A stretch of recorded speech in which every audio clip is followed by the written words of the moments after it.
อันนี้บ่ได้ไปขึ้นเรือนชุมเรื่องเจ้าก็อยู่ทงนานี่ฮอดยามไปมันไปโลดพูดโทรมาหามันมึงอยู่บ่ได้มึงเมื่อโลดนี่โลดน้องเขาพูด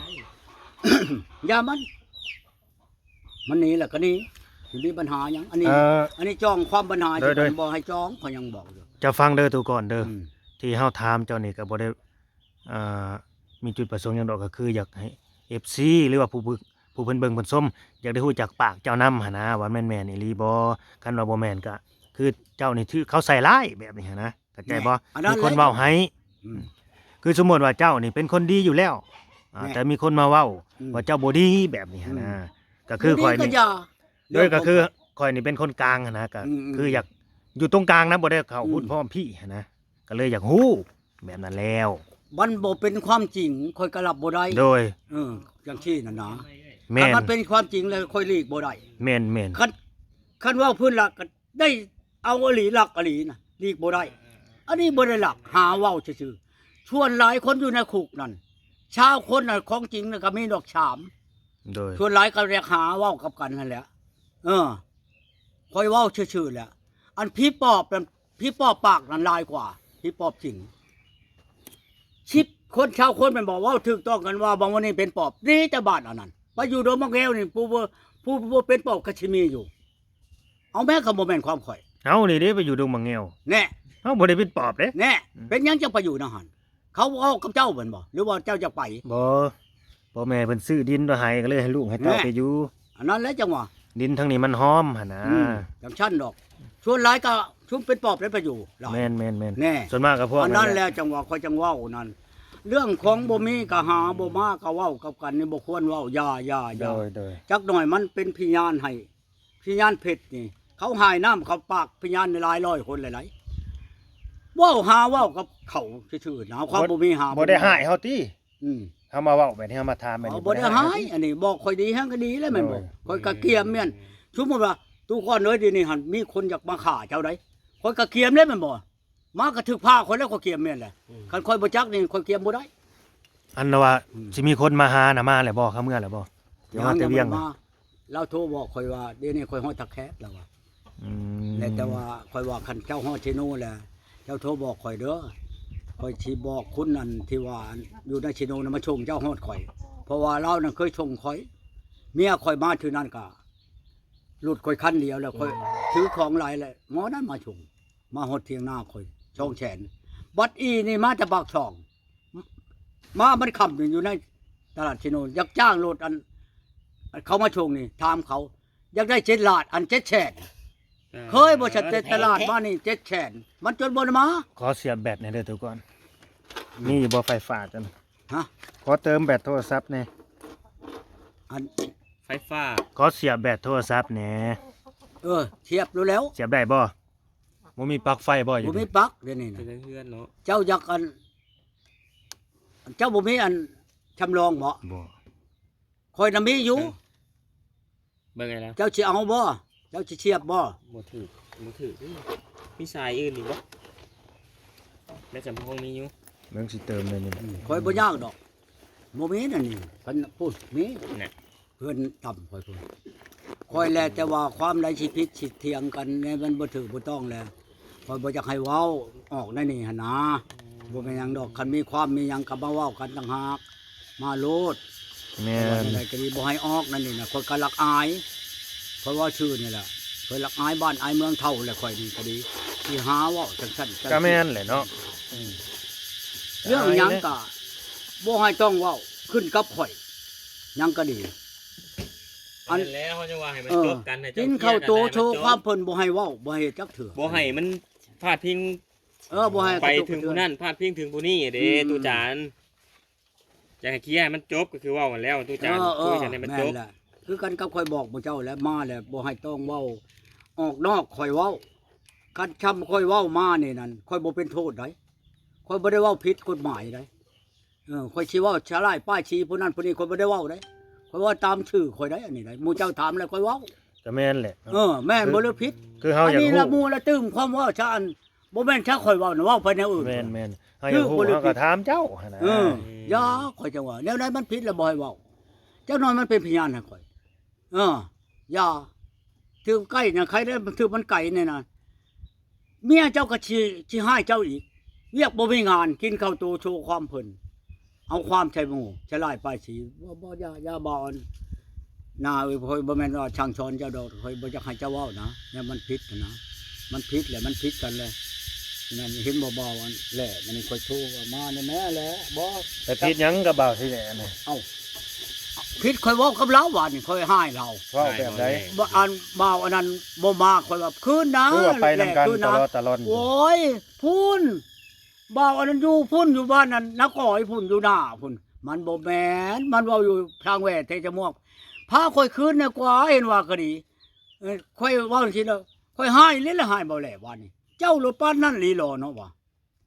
โอ้ยจะประชาติให้ข่อยเนาะตุก่อนค่อยว่าอยู่พี่นะบ่ไปบัดคืนไปละแม่นลีมันอยู่ทางหลังพี่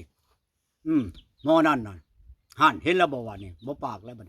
มีหรือบ่แม่นเอาก่อยอยู่เอาก็มีแล้วมันว่าทางแหวะเทจมวกหั่นหมออันนั้นเว้าน่ะเอาโกยว่าเห็นแล้วบ่บัดนี้แม่นแล้วแม่นความเจ้าแล้วบัดนี้ขี้แล้วนี่นั่นพี่ช่างอีกกับอันหมออันจานนั่นนี่มันก็คนเล่ร่อนนี่นะก็ค่อยสิจักเว้านี่บ้านนี้อันขี่รถไปนี่มันขี่รถไปเลยก็ตายแล้วข่อยนี่ว่า อืม บ้านมันก็อยู่ชาละวันนี่ โอ้ เอาเมียอยู่ชัยผู้ทองนี่กับเมียไหลนี่นี่ละนี่ก็ไปเอาเมียกับผู้นั้นก็บ่ได้แต่งจักทีมันว่าเมียน่ะก็เว้าชุมชี้ชุมหาใช่มันอยู่นะมือว่านั่นกับหมออันนี้นะจานอันนี้นะเฮาจังว่าโอ้บ่ได้คักแล้วคือใจนี่นะเอาเบิดแล้วเครื่องเจ้าไปเลยโลดเด้อเจ้าสิมาใกล้มาในนี่ได้บ่ให้ลบมาอีกเว้ากับผัวน่ะปัดมาปัดบ่ชมเช้าความตัวเว้าน่ะตูก้อนอันเป็นอะไรอันนั้นนั่นเอามันเมื่อเลยเด้อบ่เห็นก็มาไวแท้เอามันว่าสิเมื่อเอาอันหลานนั่นกับเจ้าเนี่ยมาปัวข่อยยังบ่มีเงินว่าเมียนั่นกันว่าเจ้าบ่มีเงินนั่นเว้ากันจังซี่ซะแล้วเจ้ารับเอาเงินเขานั่นแหละมีเบิดเท่าใดแล้วมาปัวแหละเรื่องคุ้มค่ายง่ายเงินอยู่น้ำข่อยดอกข่อยมีแล้วแต่ปัวเช่าเป่าดีแหละหายข่อยหรือว่าสิมาเฮ็ดนาให้ข่อยนี่ก็ดี โอ้หาเมียให้นะบ่ ฮะ ให้เขาหาเมียให้นะบ่แบบปัวเศร้าเป่าดีดัน ก็ให้หากระแบนกระถาว่าได้แห่งนี้แล้วแม่นบ่ แม่น เฮาจนว่าสิให้ล้านหนึ่งผู้ใดข้าหาเว้าให้ผู้นั้นก็มักเฮาก็มักผู้นั้นหาหารถวันในบ้านเฮาให้ล้านหนึงล้านกีบนี่มันก็หาบ่ได้ปานนั้นเฮายังให้เมียเฮาก็ให้นี่เบิ่งเด้อเฮาไปให้นี่เชื่อเมียนี่3โตนี่เชื่อเมียชิ้นพื้นหนึงแพ้ว่าหนึงนี่ไปให้มือตะบีได้นี่ไหน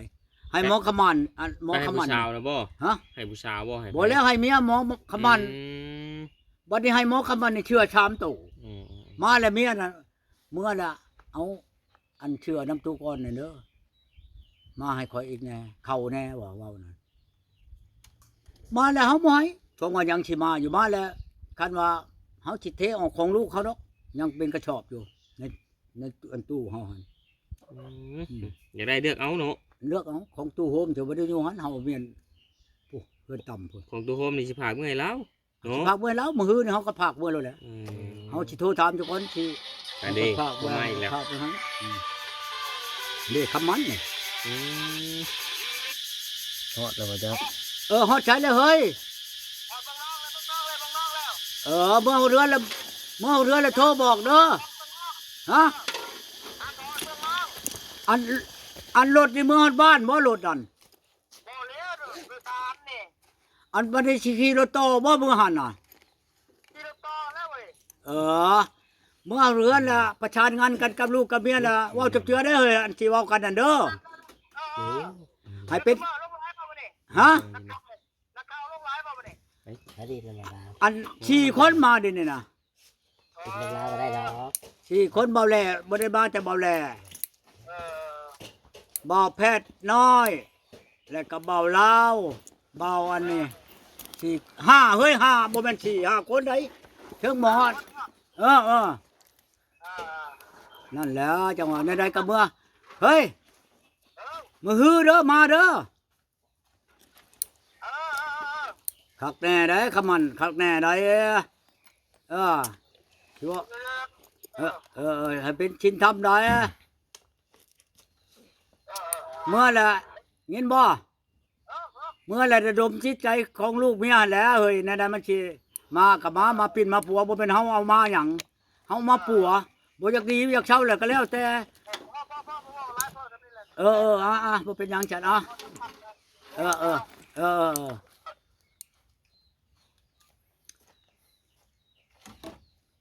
เฮาเมืองน้องแหละอันน้องสิขี่รถต่อแล้วบัดนี้ลงรถแล้วมีคนมารับมันแล้วแหละเขามารับมาแล้วโอ้ยเอารถจักรมาเอาก็ได้เลยเนาะจำนั้นนั่นให้เขาชื่อน้ำมันแล้วก็ให้เขาจักแชนแม่นบ่แหละเงิน5แสนน้อยสิมีหยังอีกก็ฮอดแล้วเฮือนเว้าคันว่าตูนั่นยันเห็นบ่มื้อนั้นอันตูกอดหยังให้แน่เงินชื่อน้ำมันเอาให้แสนนึงบ่ได้เบิดน้ำมันจนสูงเอาแม่นแล้วอ่ะทำได้แหละคำมันเฮาจังว่าโอ้ยบ่เชื่อมันแหละ อีลึกเนาะตุจานเนาะเป็นได้อันเว้าสู่บ่เล่าพังอยู่ขึ้นไปนะได้เมียอันเป็นได้เรื่องราวผู้สาวนะ ก็มีอยู่ผู้ชาวที่เว้าอำหอมเพียงว่า เขาบ่เอาเจ้าบ่ บาดที่ผู้เฮามักมันบัดบ่มักเฮา อ้าว บัดผู้เฮาบ่มักมันบัดมักเฮา อ้าวเป็นได้เจ้าคือบ่เอาผู้มักเจ้าซะบ่มักเอาได้บ่ฉันก็คือเพิ่นเว้าแหละอันเฮ็ดเทือนผิดคิดอยู่เท่าตายเอาเมียผิดก็คิดอยู่เท่า อายุจักปีผู้สาวน่ะทุกคนไม่ห่างบ่หรือว่าผู้สาว บ่ได้ห่างจะดีอันชุม2คนเนี่ยบ่ได้คนไปคนบ่ได้เลี้ยงไม่ห่างจากคน โชดจริงๆอายุ17 18ตกสาวน้อยลูกข่อยนี่ถามบ่แพทย์น้อยจนโทรมาบอกข่อยกันเอาก็เอาชำพานปานเดียวคานหันเขาเห็นแล้วแม่นเพราะงั้นเบาแลนี่ชงออกเบาแลกับนี่เขาเห็นแล้วข่อยลิ้นเฉานั่นแล้วเขาจังมาช่างชนข่อยจังมาถามบ่แพทย์น้อยนี่ข่อยจนหมดโทรศัพท์เมียนข่อยบ่จะให้ลูกบอกข่อยเอาแล้วแม่โฮมนี่50ปลายแล้วก็ยังหลักมือข่อยสิอำไปจังข่อยบ่อยเมื่อก็มีเรียกงานการช่างหยังก็เว้ากันก่อนเราก็ยังบ่อยู่แล้วหลักมือเลยเมื่อพูดแล้วเราห้องเอาข่อยมือเว้าข่อยบ่เมื่อข่อยหลักอายเขาความบ่มีพอสิเว้ากันพอลึกซึ้งแล้วจ้าบัดนี้เราอยากได้ใบอัญญาห้างเราจะให้เฮ็ดไว้ยาห้างใบยาห้างนี่ก็เชียร์ผู้ละล้านคนครึ่งแล้วก็เชียร์สรุปในใดเจ้าก็บ่เมื่อเนาะบ่เมื่อแล้วเขารถมาแก่เอาสิเมื่อบ่ตูก่อนโยจักแล้วขลุดเมื่อบ่เอื้อยบ่น้องคนนี้บ่เว้าดอกนั่นน่ะเขาสิเอารถมาใช้มาแก่บ่จังว่าเขาอยู่ออกใหม่แล้วน่ะเขาสิลงโพนลงไปหาพี่น้องเขาอยู่พุ่นโดยลูกพุ่นแล้วเนี่ยผู้แสบผู้สาวเนาะลูกเขาสิมานี่ลูกเขาสิมาแล้วนี่น่ะมาสงกรานต์นี่บ่มาชิ้นเดือนเนาะชิ้นเดือนนี่ก็ถามบ่นี่ลูกข่อยมาว่าสิมาชิ้นเดือนว่ะมาชิ้นเดือนเลยก็มาแล้วมันสิอยู่เลยนี่แล้วลูกชุบนึงนั่นสิซื้อรถให้ข่อยเจ้าต้องชวนเบาเล่าไปนำบัดซื้อรถหยังไปซื้อกระบะว่ะเมื่อยครับต้องเปลี่ยนกันครับเด้ทางใดนำบ่ต้องห่วงบัดนี่น่ะลูกข่อยนั่นบ่แม่นว่าอันขยือดอกบัดนี่นั่นข่อยเอาแล้วของข่อยว่าให้กูน่ะมีความสุขแน่เมื่อเฒ่านั่นหาตายนั่นแม่นกูก็บ่ได้หยังดอกและหน้านั่นตลาดน่ะก็ให้อยู่ล้านนึงกับปันรถคันนึงนั่นบัดนี้กูก็บ่เอาลื่นหลานนั่นอีกบางทีน่ะเงินน่ะก็สิหลุดอีกคันหลุดน่ะบ่หลุดบ่ได้ให้เอามาให้กูแท้ๆว่าชี้ว่ากับลูกนั่นสิว่าอ้อมหอมเพียงแต่ว่าเขาได้นะเขาว่าตัดทุเรียนแล้วนี่ก็สิให้ไปเลือกเอาโลดนะอยู่ในสวรรค์ให้ไปเลือกเอารถนะบ่ให้ไปเลือกเอารถนั่นลูกนั่นโหหลายก็ดีแหละเจ้าก็คันที่ชื่อมาแต่พุ่นมันบอกนั่นเองทำนั่นปานนี้มาเปลี่ยนพวงมาลัยอีกมันว่าเสียภาษีอีกแล้วจักมันยังแล้วมันเว้านั่นมันหลายพอแล้วมาไปเลือกเอาอยู่นี้มันว่าเลือกเอาอยู่ห้านมันโลดมันมีครบเบิดแล้วมันมีครบเบิดพวงมาลัยก็บ่ได้เปลี่ยนไม่ยังก็บ่ได้เปลี่ยนนะภาษีก็เขาเสียแหละโดย ชื่อเลยขี่มาโลดมันว่า ดีใจนํเด้อซะบาทนี่ มัน แห ว่า ละ จังซี่อันลูกนั่น ผู้สาวน้อยสิขึ้นรถนำ ค่อยบ่เว้าไดค่อยได้แล้วนี่ค่อยเอาบอกเอาลูกค่อยมาอยู่ในนาเฮ็ดอยู่นาเฮ็ดหยังอยู่นี่ล่ะค่อยสิไปเบาลาว ไปใส่อีก ไปตามใจค่อยแล้ว โอ้ คำใช้ค่อยสินอนหัน โดย ข้าวกินค่อยสิใช้ได้รถค่อยหัน รถก็มีแหละเนาะ หม้อนึ่งสิใช้หันหม้อแกงสิใช้หัน โดย บักคำเลยเฮ้ยฮอดชิโนนี่ แนวนี้เนาะตูก่อนเนาะ เมื่อบ่ได้ ไปแสวงหาความสุขเจ้าของเนาะ เออ บั้นปลายชีวิต อันลูกวันผู้อยู่อันกรุงเทพลูกชายนั่นอย่าพอจะนอนมันตำคนโยกว่านำบอกตำก็ตำแล้วเฮ้ยจำเป็นแล้วเฮาก็บ่ขี่ไว้ เห็นบ่ค่อยขี่รถจักรนี่เห็นบ่ไว้บ่หมู่จนท่าข่อยไปนี่ขึ้นเมืองนองนี่ถามรถเลยหั่นบ่าวอันนั้น บ่แม่นว่าค่อยไปอันใจฮีดใจฮ้อนเด้สิพาเอาไปใช้ฮอดอยู่คือเก่ามอนไว้กับหมอชานั่นสิว่าหอมๆเพียง โดย ก็คือถ้าเกิดว่ามีผู้แสบผู้สาวเนาะไม่ห่างนางหมายก็ได้เด้อพี่น้องเด้อ ได้ค่ อ อย ยาก เอา สา ได้ ระโสดว่าซั่นซะ เออ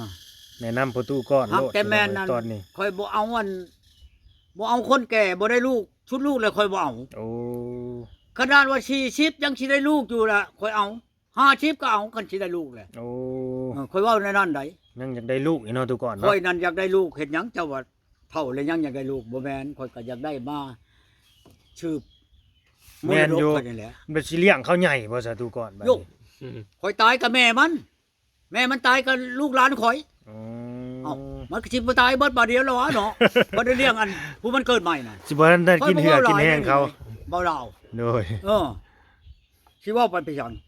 ข่อยอายุแก่ชำนี้ ผู้อายุอันเกิดมา3ปีตายก่อนข่อยก็หลายแล้ว แม่น เอาแม่คันบ่แม่นความข่อย โอ้ยก็แม่น ที่เจ้เขาวันชื่นนี่หลาน แม่นความเจ้าเบิดนั่นแหละ เอ้าอันเด้แม่เฒ่าเนียมหั่นแม่เฒ่าชอนนั่นอยู่ในบ้านข่อยร้อยปลายเบิดแหละยังหันปึ้งๆอยู่ มัดหัวเฉยอยู่ แม่เท่าชน140เลยแม่เท่านี้เราเช้ามาเบิ่งรถเขาบอกคอยว่าเอานี่บ้านกุดแค่นี่ โดย ไม่ยิงไดไปนี่บ่แม่นสิลงเจ้าได้มึงไปหยังได้จื้อเฮาอยู่นี่โอ้ยบ้านนั้นไม่เท่าเฮาก็ย่อมือใช่แล้วเนาะคนเฒ่าครับเฮาให้เจ้ามันเงินเด้อเป็นโหมโพมย้ายให้อันเด้ให้เฮา ดีเนาะตุจาน ให้ลา เนาะ บให้พร เบิดแล้วบ่ปลาในหนองนี่เบิดแล้วบ่ ยังอยู่ได้แต่ก่อนนั้นจักแล้วลูกหลานมาเผาให้ก่อนนี่ค่อยไปชี้มึงเขาสิกิน เจ้าไปน่ะผู้ใดเผาเฮือนเผา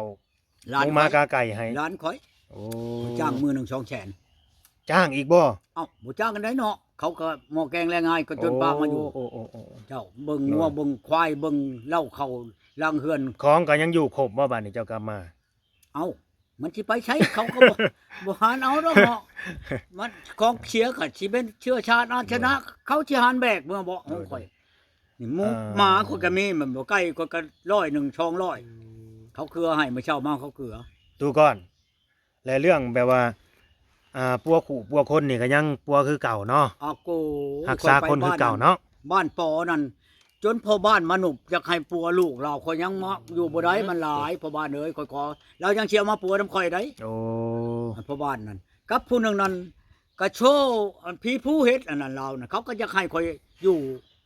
ชูดอยู่ปัวอยู่ข่อยก็อยู่บ่ได้ ใจมันหอนเนาะ ขายบ่ได้น้อยได้ข่อยเว้าเขาก็ยังยอมสิปัวน้ำข่อยได้ โดย คือลูกพ่อบ้านนั่นข่อยว่า แพงไหนบ้านเอ้ยเจ้าสิรับได้บ่ขายข่อยนี่เท่าไหร่เราอ่ะก็พอรับก็รับแล้วมันหลายรุ่น โอ้ เพื่อเรือแห้งหลายกับรับบ่ได้แล้วเรา โดยคือให้เพิ่นดีเพิ่นเศร้าก่อนบ่ทุกก่อนจัง เอา จังเอาค่ายนะ ก็พูดแล้วเอาเนี่ยบอก อ๋อ อันว่าแต่ปัวแหละเอาเงินเขาโลดโยก มันบ่แม่นเลยเนาะ แล้วเขาเอาหัวทิ่ม โดย ปัวบ่เช่าก็เอาเงินเขา อืม ปัวเช่าเป้าดีแหละแม่นบ่คักแล้วบ่ แม่ว่าเฮาต้องพัดเขาเจ้าบ่ตุจานว่า หมก จักเดือนจักทิศจักทิศเดี๋ยวสิเช้าแหละ ค่อยบ่พัดได้ บ่ พัดแล้วเนาะ กลัวเท่าเช้าเนาะ ปัวจนเช่าคันเจ้าพอใจปัวคันว่าบ่พอใจปัวครึ่งๆกลางๆหันเด้บ้านนั้นนาคำพันธ์นี่เด้ปัวเช่าแล้วก็เอาเข้าให้ อันช้องชอบข้าวฉานชิ้นให้เมีย5ผืนชงให้ผัวชื่อมาให้อีกชื่อชิ้นของผัวของเมียลูกข่อยแต่ข่อยอยู่นำเมียเอารถไถแก่ไปชงฮอดเชโนอีกบ่ได้มีขายอีกเอาน้ำข่อยอีกขายน้ำข่อยข่อยจะว่ายามันพูด เพิ่นเป็นอาจารย์พี่น้องเอ้ยเนาะ เฮาก็มีบุญ พวกคน สิเว้าอำหอมไปจัง สูตรให้คน คือ มา กันกับหลานข่อยนี่บ้านห้วยเมานี่มาลงวันนี่ถามรถเลยนี่บ่มีเงินโอ้ยน้ำเบาให้นึกว่าเงินเฮ็ดหยังเมื่อหมู่บุญค่อยให้โลดแมน จักหน่อย ก็ มา ได้ถามจากปากเราเมื่อวานนี่ผู้ที่ว่ามาเฮ็ดนานั่น ถาม แหละ เอา แบบว่าตู้จานนี่ดีแบบว่าย่ามบ่มีเงินมีคำเสียในบ้านในเมืองก็มาขอน้ำตู้จานได้เราอะ แต่คือมาอยู่เฮือนเผาซ่านก็บ่ได้มาละล่าแล้วก็ตู้จานจ้างว่าซั่นนะ กับเมียค่อยเด้ค่อยให้บ่เขาเว้านั่น เขาว่าบ่ได้ให้เขาว่าบ่ได้ยินข่าวซาดื้อหั่นนะแต่ว่าเขาก็บ่รับประกันเขาก็อยู่ในบ้านข่อยเขาว่าในนี้อะนะแต่ก็ถ้าว่าให้นี่ต้องมีซามีดื้อหั่นนะตามที่เขาว่า คันว่าให้ค่อยก็มีอ้ายมีน้องมีเฒ่ามีแก่มีพ่อตาแฉงแม่นบ่ผิดหยังก็ต้องไปเว้าซะก่อนติอันนี้หลักไป เพราะว่าเมียแต่ละคนจะแต่งเนาะ เอาแล้ว แต่ง ป้า มาทุก ค่อย คน ๆบาปเขาบ่ได้แต่งเมียแต่ละคนน่ะน่ะเชียร์น้ำเบี้ยเชียร์เงินหรือเพียงัวเชียร์ควายหรือใด โดย เว้นจากแต่คือกันกับบ้านอันนี้เนี่ยอันชันละวันนี่เขาบ่ได้กินงัวกินแบะกินหมูคนก็ถามว่าค่าแบะอะไรไปได้ล้านหนึงหมูได้ล้านหนึงค่อยเชียร์ให้โลด ง่าย ค่อยมาค่อยเชียร์ให้แล้วค่อยเอามือได้ค่อยก็เอามาโลด ตัว นี่นะ ซื้อเอาเลย ชื่อเอาเลยก็ว่าแม่นนะ อีลึก รถวีโก้ไปจอดแม่ในตนาบ้านนี่เอาไปทีนึงก็รถมอแพ้นี่บ้านไม่เมานี่ เขาสิว่าอาเซียมาได้อหนู อ ขี่รถใหญ่ไปเด้ ค่อยไปกับทิดอองนี่เชียร์เงินละล่านี่บ้านผักนี่ชื่อว่าในฉันเชียร์เขาเชียร์5 ล้าน 8 แสนพุ่นเจ้าไปเชียร์เอาดินนั่นไหนว้าทูผู้บ่ไปผู้บ่เห็นบ่ฉันค่อยหามโดดหาม เห็น อันนั้นความน้ำความในทุกข์หรือสบาย ขี่ลึกก็ดีเนาะ คันว่าค่อยจดไว้ไปเว้าแล้วคันว่าสิให้ค่อยมายามค่อยในเด้ออยู่บ้านฉับนี่ว่าฉันค่อยสิให้เงิน2 ล้านค่อยยังบ่ไปค่อยอยากได้เมียค่อยยังไปแล้วก็ผิดหวังก็บ่ได้หยังเลย อีกอย่างกลับมาห่างคันคอตอนนั้น ทางคันขอจนเอาเงินเอาคำให้เบิดเลยก็เบิ่งเอาหั่นแหละ อันนี้คือกันหมู่ว่ะขึ้นมาแม่ตูก่อนขึ้นมาน่ะแม่ได้ขึ้นมาค่อยขึ้นไปแล้วบ่ได้พี่ช่าง บ่ได้หยังเลย บ่ได้หยังเลยฮะแล้วนั่นดอกค่อย ได้จับอยู่ว่าผู้สาวได้จับมือจับหยังอยู่บ่ บ่สิว่ามือยังดมหัวแก้ม ว่า เออ มี มีรูปอยู่บ่ อะไร มีรูปผู้สาวนี่บ่ เอาก็มีนี่ในโทรศัพท์ข่อยนี่ ตอนหอมแก้มบ่ได้ ตู้จานบ่ได้ถ่ายดอกมีแต่อันเบาแหล่เนาะเบาแหล่แล้ว คันเบาแล่พุ่นเฮ็ดมีเบิดแหละ เพราะว่าเห็นเบาแหล่ลง นี่อัน ใช่ อันนี้ เบาแล่ มันตำเข่าเนาะนี่ โอ้ คนไทยเอาเวลาตำเข่าเด้อนี่เขาสิให้เจ้าเบิ่งนี่ เออ นี่ อันนี้เห็นบ่ค่อยถ่ายเอามันอัดหน้านี่ ผู้สาวอาย ผู้ชายรักอายนี่ บ่ธรรมดา โอ้โห เบิ่งเอานี่ สาวผมทองนะบ่ เอาผู้ชาวอันบาดปอนี่ อายุเท่าไรหาดูก่อนคนนี้นะ 16 ปีนี่เลย โอ้ นี่อันนี้ผู้อัดหน้าเลยเนี่ย ผมแม่นว่าชาวบ้านอะไรนะ หมดแล้วบ้านเฮานอน 16 ปี อันนี้นั่นอันนี้ก็ร้านนั่น หมอนี่เด้ การตะมัน ร้านหมอหมันนี่นี่ ไอ้ เด้อ ไอ้ตาขมันนี่แล้วเป็นอาจารย์แล้ววะทุกคน บ่นะอาจารย์พี่ตามค่อยนี่ บ่นึกว่าเป็นอาจารย์คือกันกับเจ้าแบบนี้นะ เป็นหมอ หมอ สูตร ปั คว นโฟกคน มัน นี่ ปัวหักแต่ว่า มันคน เขาอันนั้น แล้วอยู่เซโปนล่ะว่าแล้วอยู่ไสเมืองนองบ่อาจารย์มันน่ะ น้อง บ้านเกิดเมืองนอนหมดบ่ แม่น จะไปโชว์เมียนะฮัน ชลวัน อืม บ้านนี่ละมันไปเอาเมียอยู่บ้านนั้นเมืองชัยภูทอง เมียกกมันแหละนี่ชิแถวทัดโพนนี่บ้านนี่เมียนี่มันป้าเมียนี่มันไปเอาเมียนั่นเดี๋ยวนี้นะนี่ผู้ชาวอันผู้คนอยากได้นี่แหละ ใส่เบิ่งเบิ่ง นี่ อืม นางตื้อ สื่อตื้อเนาะ ชื่อตื้อนี่อันนี้เราคนอยากได้แล้วมันพลาดนะมันหมู่มันเองหัน เบิ้งนะพ่อใหญ่จะถ่ายโฮกไว้บ่เนี่ย เอากระทายหูมันเลย สื่อแปลกๆ เขา เนาะ ถ่ายเอาเองเฮา พอเบิ่งอยู่เนาะ เอาก็พบเบิ่งแล้วหักผู้หนึงนั่นเขานิ่มไปให้เอาผู้นั้นเด้อผู้อยู่อีนี่น่ะมันอยู่เบื้องชายเฮาเอาผู้อยู่เบื้องชายเฮาก็มักผู้นี้บัดผู้ชองนั่นเฮาบ่มักมันเลยมันบัดมักเฮาแต่ว่า แต่คนนี้เพิ่น ผู้มันมักเฮาบัดบ่มักมัน เป็นแนวนะ มันลูกเคียอีนั้นออกแล้วไปนํกันเลย อ่าน ลา ลา บ แล้วกันเลย หูจักก้มเฮ็ด อย่าเลย หูจัก บ่จักแล้วว่า เลยกลับมาซื่อๆบัด มาชื่อ เกือบจะเบิด2ล้านได้เหรอหั่นได้ อ๋อ อันอีอั จะ น คืนเลยนะครับ ที่บ่มักนั่นเบิดเบียร์แล้วก็เบิดเลยเบียร์ อืม เบิดขนมก็เบิดขนมเลยมันน่ะเคลียร์เฮาเลยเฮาชื่อเลยมันอัน คิดว่าสิได้ใจผู้สาวเนาะ เอาใจผู้ชาว แม่น ขนมน่ะจนกินบ่หมดนิดน้อยก็พอเด็กน้อย เมาสิบ่นั่น เอา นะบ่ มาเบิ่งเนี่ย เบียร์ พ่อผู้ชาวก็อยากได้เฮา โอ้ มันก็อยากได้แต่มีอีอันนี้ที่ออกรถไปนํกันเลย อืม ที่น้ำ อันนี้คืออันเอาเงินโชว์ผู้สาวบ่มึงไปมื้อนั้นนะ อันใด ไปมื้อนั้นแล้วเห็นในคลิปเอาเงินโชว์ผู้สาวบ่ เออ แม่ สาวขอเบิ่งบ่มื้อนั้นน่ะ ชาว นะ ขอเบิ่ จะ ง เห็นประตูจกให้เบิ่ง เป็นบัตร นะ เงินดอลลาร์ซ้ำว่า แม่น เงินล่อๆพุ่นแหล้ว ตัว ยังอยู่บ่เดี๋ยวนี้ให้ผู้สาวเบิดแล้ว ให้ผู้สาวแล้วบ่จักฮะ ค่อยเปลี่ยนเลยเด้อ อื โอ้ ม ใครอยู่ ค่อยเปลี่ยนเป็นเชตหมวก เออ งามมัน เห็นจกออกในกระเป๋าเห็นในคลิปบ่แหละบัดบ่ผู้สาวขอเบิ่งเงินในกระเป๋ามีแต่เงินอันนั้น ว่าสิยกกระเป๋าให้ มันเป็นจังซี่เด้อตะบิด นี่มันเงินดอนเนาะ แล้วมีเท่านึงนะอันเงินโลลานี่เปลี่ยนหลายปานใดแล้วอ่ะว่า100นึงนั่นเอ้า100นึง2ล้านพุ่นเด้อค่อยว่าอันเจ้าเชี่ยวบ่เอาค่อยว่ามันคง2ล้านปลายเด้ค่อยก็สิเปลี่ยนเอานะแล้วเราเอามาบัดนี้ อืม เอามาให้ค่อยเบิ่งนั่นบ่แม่นว่าค่อยเอาเงินออกอ้างได อ๋อ เอาเราเอามามันเงินขนมนั่น เอาแล้ว เงินขนมนั่นเราว่าเราได้เก็บค่อยเลยเอาเงินค่อยออกมานี่เงินโลลาค่อยว่านี่เลขมันก็บ่คือกันได้นี่ นี่ของแท้เนาะ นี่ของแท้ โดย 100ต่อ2ล้านปลายผู้ค่อยว่าค่อยว่านี่กับเราบ่แม่นค่อยอ้องๆกับบ้างผู้ชาวได้อนั่นไหน โอ้ เจ้าจักทีมได้ทีมค่อยว่านี่เงินอันนี้นั่นอันเด้ค่อยติดอยู่ได้อันนั้นค่อยก็100นึงหั่นเงินอันปลอมมันนั่น เงินเจ้านะบ่มีราคาเนาะนี่ของข่อยนี่ของแท้ ของข่อยนี่ของแนวเขามาชื่อหักไม้น้ำข่อยได้นี่ไดเงินดอนนี่ อืม บ่แม่นว่าข่อยเว้าคันนี้ก็ยังไดเขามาแต่พุ่นเงินนั้นอันนี้นั่นข่อยบ่สิอำไปสั่งอีกฮอดใบกีบใบอันช่องดอนน่ะนะ อืม เขาให้ข่อยนะแต่ว่าเงินข่อยนั่นพอดีบ่ก็บ่ได้หลายดอกเงิน230ใบเช้านั่นใบเช้าอันเหรียญนั้นอันใบหนึงใบ10นั่นใบหนึง อืม นะ จะเป็นเพื่ออะไรจะโทรไปแล้ว ข่อยมาเอาเช็ดหมวกเงินข่อยร้อนแล้วข่อยก็เปลี่ยนนะฮะได้2ล้าน3แสนใบหนึ่ง เปลี่ยนหมดเลยป่ะ ข่อยก็เปลี่ยนหมดกับพอดีได้4ล้านปลายเงิน200นั่นบัดนี้ยังแต่ใบเช้ากับใบชิปใบกีบอยู่นำข่อยหั่นใบกีบก็เงิน4กีบ อืม ใบเช้ากับใบหนึงพอดีเงิน34กีบนะอยู่นำข่อยเดี๋ยวนี้นะเงินเดือนน่ะ และอันตามเขาว่านั่นกีบหนึงนั่นชาวพันธุ์ใดคันเปลี่ยนได้ชาวพัน แม่น ธุ์เขาว่านั่นกีบหนึง ๆเหรียญหนึง เรียนหนึงได้ชาวพันธุ์เขาว่าหากคนบ่เปลี่ยนเขาก็ให้อยู่นะหันเขาจะได้เบิดเขาจะได้อันไปใช้ธงเขาว่าเงินใบกีบ มั นั่ น น ได้เขาส่งให้เจ้ามันชาวงามไม่ได้เขาส่งให้เจ้า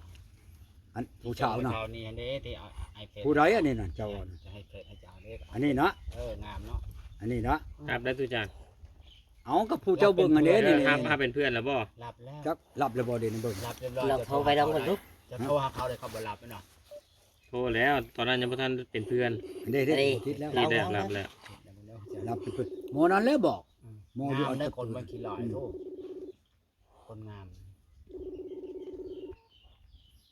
ฮัลโหลเอาจำมาคือเชียงนางอีลูกเจ้าบ่ให้นั่น อืม ฮัลโหลฮัลโหล ฮัลโหลฮัลโหลบ่ปากน้ำเนาะนี่เนาะเจ้าบ่ฮู้ความลาวบ่ บ่มีสัญญาณบ่ ฮะ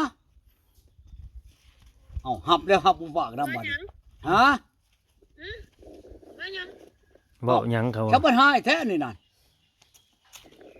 ถามดีบัดบ่มักบ่ฮะ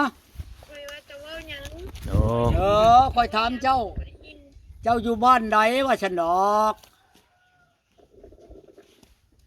บ้านผัก บ้านผัก เฮ็ดงานบ่เลยเฮ็ดงานบ่ เจ้าอยู่วันเจ้าเฮ็ดงานอยู่ในหันบ่ขอโทษเด้อขอโทษแหละขอยอยากถามเจ้าความชัดเชื่อนะเจ้าดันเฮ็ดงานคือจ้างอยู่ในหันนั่น พอกุ้มกินกุ้มอยากอยู่บ่ว่าเจ้าเฮ็ดงานอยู่หั่นพอได้กุ้มกินกุ้มอยากอยู่บ่ว่าได้หลายปานใดอันเดือนหนึ่งวันหนึ่งอ่ะนะ